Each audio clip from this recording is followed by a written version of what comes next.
SM model সরকারি উচ্চ বিদ্যালয়ের অনলাইন ক্লাসের পক্ষ থেকে স্বাগত জানাচ্ছি। আমি পার্থপ্রতিম রায়, সহকারী শিক্ষক বাংলা। প্রিয় শিক্ষার্থীরা, আমি আজ তোমাদের অষ্টম শ্রেণীর বাংলা দ্বিতীয় পত্রের দ্বিতীয় পরিচ্ছেদ থেকে বর্ণের উচ্চারণ নিয়ে আলোচনা করব। বর্ণের উচ্চারণ।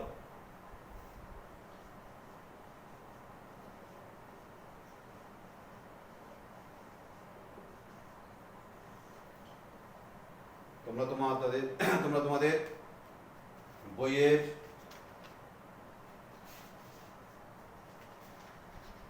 দ্বিতীয় পরিচ্ছেদের 12 পৃষ্ঠায় বের করে একটু খেয়াল করো। বর্ণের উচ্চারণ প্রকৃতি। প্রথমে আছে অ। এর উচ্চারণ হচ্ছে দুই প্রকার।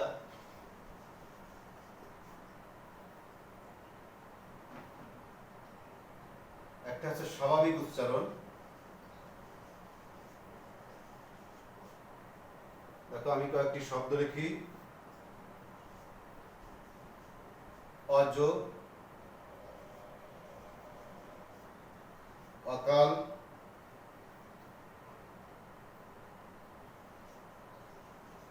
কথা,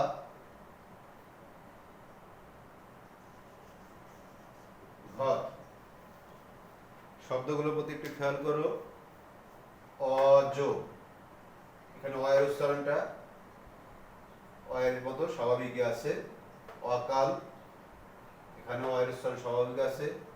কথা, এখানে গ এর সাথে যে অটা আছে তার স্বাভাবিক উচ্চারণ আছে।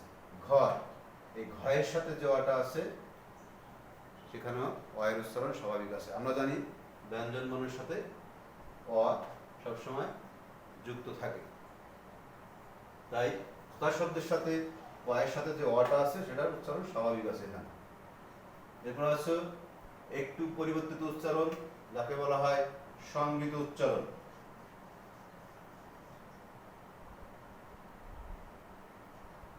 যা এখানে উচ্চারিত হবে ও এর মতো।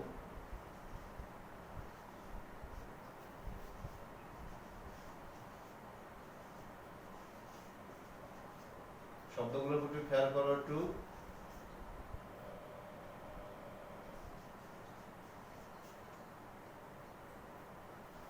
প্রথম শব্দে যে অ আছে উচ্চারণ করবো আমরা অতি।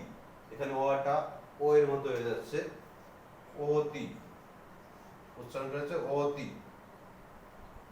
এরপরের শব্দটা দেখো অভিধান। এখানে অটা উচ্চারণ হয়ে যাচ্ছে ও এর মতো, অভিধান। পরের শব্দটা আছে নদী। নয়ের সাথে যে ওটা ছিল সেটা উচ্চারণ হয়ে যাচ্ছে ওকার হয়ে যাচ্ছে, নদী। তাহলে আমরা অ এর দুই প্রকার উচ্চারণ পেলাম। একটা হচ্ছে স্বাভাবিক অজ, অকাল, কথা, ঘর। এরপরের উচ্চারণ পেলাম একটু পরিবর্তিত, যাকে বলা হয় সংবৃত। ও এর মতো, অ এর উচ্চারণ হয়ে যাচ্ছে ও এর মতো। অতি, অভিধান, এখানে অটা হয়ে যাচ্ছে ও, এই অভিধানের অটা হয়ে যাচ্ছে ও। নদীর নয়ের সাথে যে অটা ছিল হয়ে যাচ্ছে ও কার, নদী। এরপর আসো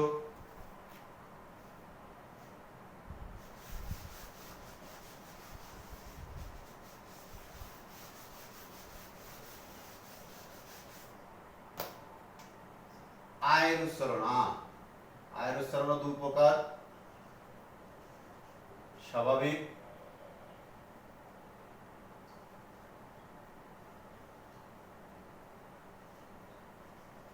স্বাভাবিক উচ্চারণ আমরা, আকাশ,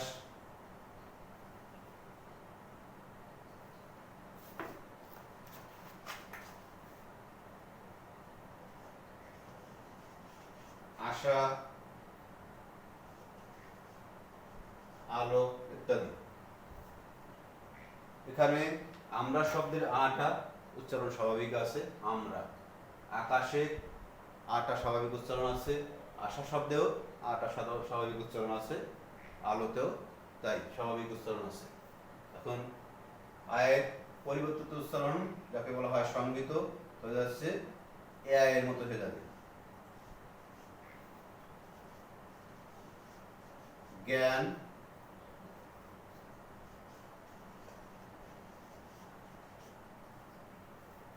বিজ্ঞান। এখানে জ্ঞান শব্দের উচ্চারণ হচ্ছে জ্ঞান, এখানে আকারটা হয়ে যাচ্ছে একার, জ্ঞান। বিজ্ঞানও তাই, বিজ্ঞান উচ্চারণটাও হচ্ছে একার হয়ে যাচ্ছে বিজ্ঞান। আরেকটা আছে বিখ্যাত,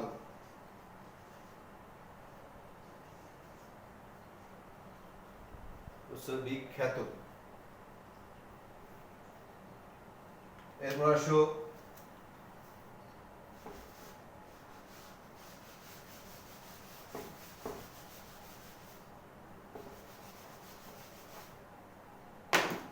এই ধ্বনির উচ্চারণ দুই প্রকার, স্বাভাবিক এবং একটি কেক, মেয়ে,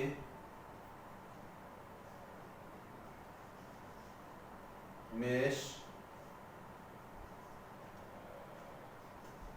মেঘ। প্রথম শব্দের একটিতে এর মধ্যে আছে, কেক শব্দের এটা একারটা এর মধ্যে উচ্চারণ আছে, মেয়ে শব্দের ময় একার এটা এই একারটা স্বাভাবিক উচ্চারণ আছে, মেষ এখানেও একার স্বাভাবিক উচ্চারণ আছে, মেঘ এখানেও স্বাভাবিক উচ্চারণ আছে। এরপরে পরিবর্তিত উচ্চারণ যাকে বলা হয় সংগৃহীত, এখানেও হবে এর মতো উচ্চারণ হবে কেন, কেন উচ্চারণ হবে, এখানে এর উচ্চারণ হবে এক, এক না, উচ্চারণ হবে এক। তাহলে এর উচ্চারণ পেলাম দুই প্রকার, একটা স্বাভাবিক, একটা পরিবর্তিত বা সংগৃহীত এর মতো। এখন আসো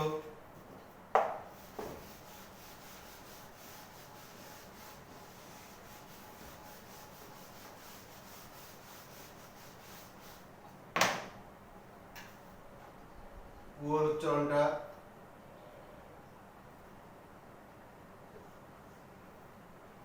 উ এবং অনুস্বরের উচ্চারণ হয় অঙের মতো, উ এবং অনুস্বরের উচ্চারণ হবে অঙের মতো। যেমন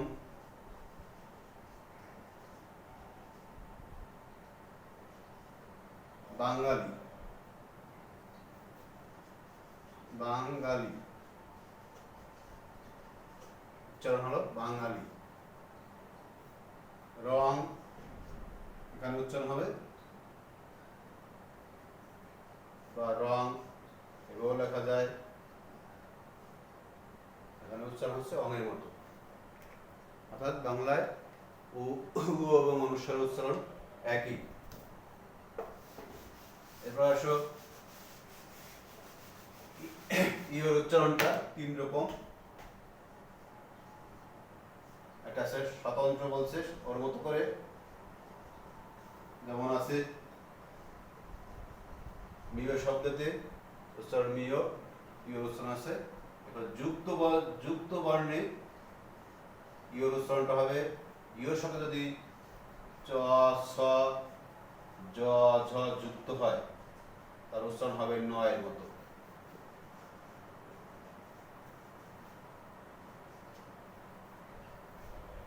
যুক্ত ব্যঞ্জনে ইয়ের সাথে যদি চ ছ জ ঝ যুক্ত হয় তার উচ্চারণ হবে নয়ের মতো।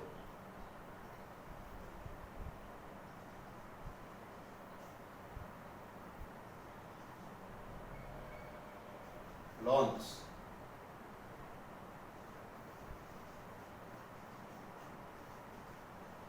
অঞ্চল,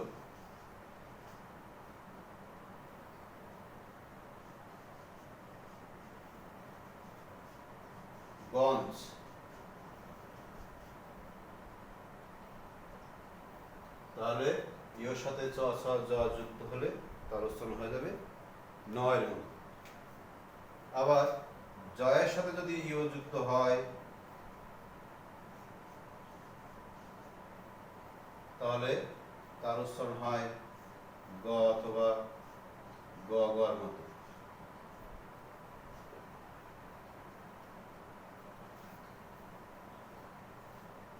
যেমন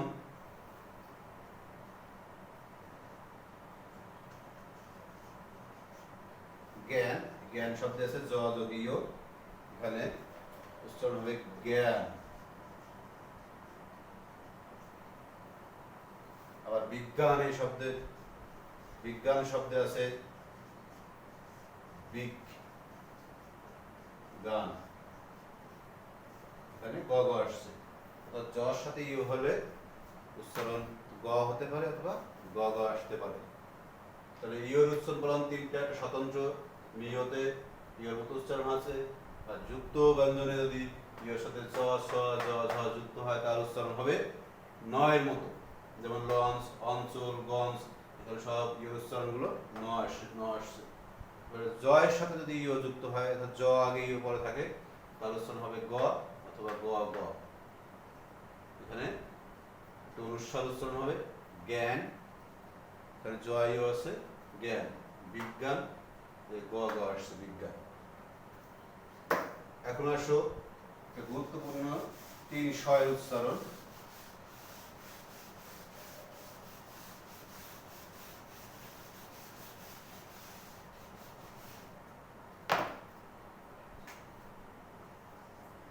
তালব্য শ, মূর্ধন্য ষ আর দন্তস্ব।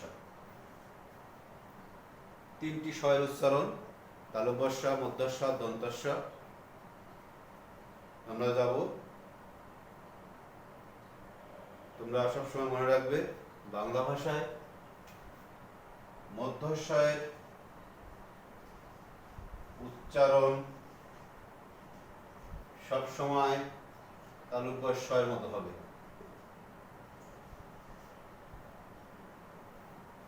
মধ্যস্বয়ের উচ্চারণ সবসময় তালব্য শয়ের মতো উচ্চারণ হবে। যেমন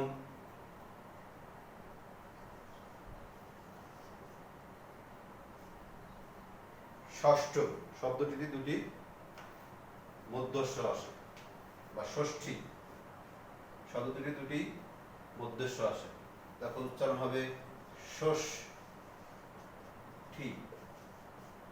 দুটো মধ্যস্ব আছে, দুটারই উচ্চারণ তালব্য শ আসছে। অর্থাৎ বাংলা ভাষায় মধ্যস্বয়ের উচ্চারণ সবসময় তালব্য শয়ের মতো হবে। এরপর আসো দন্তস্বয়ের উচ্চারণ।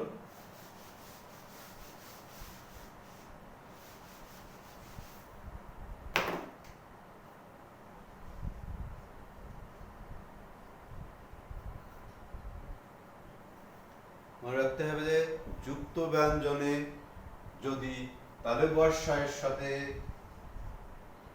যদি যুক্ত ব্যঞ্জনে তালব্যের সাথে রি, র, ন, ল থাকে, তাহলে তার উচ্চারণ এস এর মতো বা দন্তেশ্বরের মতো। তার দন্তেশ্বরের উচ্চারণটা ইংরেজি প্রতিবর্ণ এস এর মতো হয়।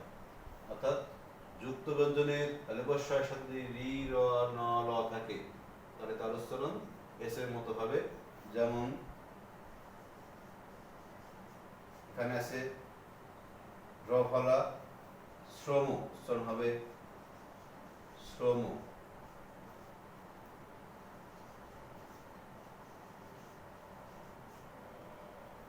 তালব্য শয়ের সাথে যুক্ত আছে রি, রিকার, উচ্চারণ হবে শ্রীগার। তালব্য শয়ের সাথে আসে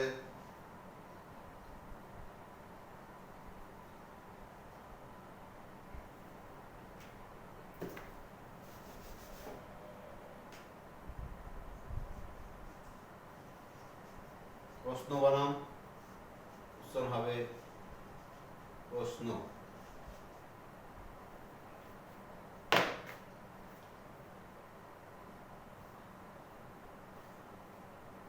তালব্যের সাথে ল,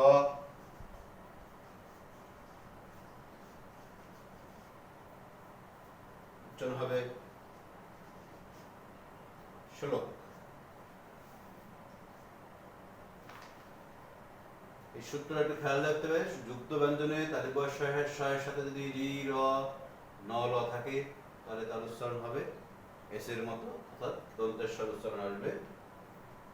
শ্রম, শৃগাল, প্রশ্ন, শ্লোক এই শব্দগুলোতে একটু খেয়াল করলে আমরা বুঝতে পারবো। এরপরে আরেকটু আছে, তালব্য শয়ের সাথে যদি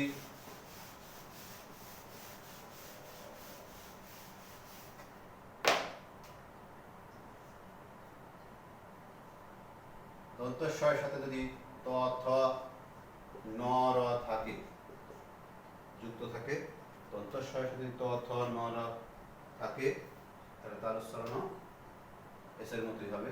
যেমন আছে নিস্তার, নিস্তার শব্দটি উচ্চারণ নিস্তার। দুস্থ, উচ্চারণ হবে দুস্থ। স্নান, উচ্চারণটা স্নান। স্রষ্টা, র আসছে, র ফলা আসছে, স্রষ্টা। দেখো এই স্রষ্টা শব্দের মধ্যস্ব আছে, এজন্য তাহলে বর্ষ আসছে। যা আগে আমি বলেছি মধ্যস্বর উচ্চারণ সবসময় তালব্যস্বরের মতো হবে। এই একটা শব্দ আছে এখানে, একটু শব্দটা একটু খেয়াল করতে হবে, সস্নেহ। এর উচ্চারণটা একটু ব্যতিক্রম। বলছিলাম দন্তের সাথে ত থ ন র থাকে তার উচ্চারণ হবে এস এর মতো, কিন্তু শুধু দন্তের সাথে থাকলে তার উচ্চারণ সবসময় তাহলে বর্ষ হবে। সস্নেহ উচ্চারণ হবে সস্নেহ, সস্নেহ উচ্চারণ।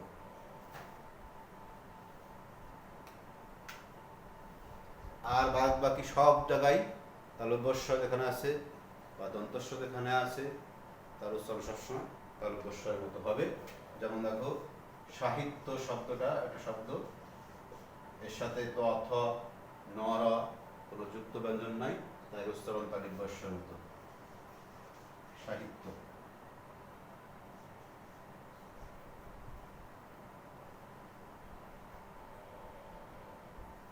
সাহিত্য, সাহিত্য।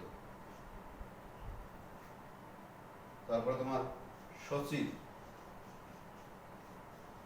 সচিব, অর্থাৎ তালব্যস্বরের সাথে যদি ত থ ন র যুক্ত হয় তাহলে তার উচ্চারণ হবে এস এর মতো। আর শুধু তালব্যস্ব থাকলে শুধু দন্তস্ব থাকলে তার উচ্চারণ তালব্যস্বরের মতো হবে। আর দন্তস্বরের সাথে ত থ ন র থাকে তাহলে তার উচ্চারণ এস এর মতো। আর স যদি স্বাভাবিক থাকে তালব্যস্বর ওর মতোই উচ্চারণ হয়। একটু খেয়াল করলে তোমরা এগুলো বুঝতে পারবা।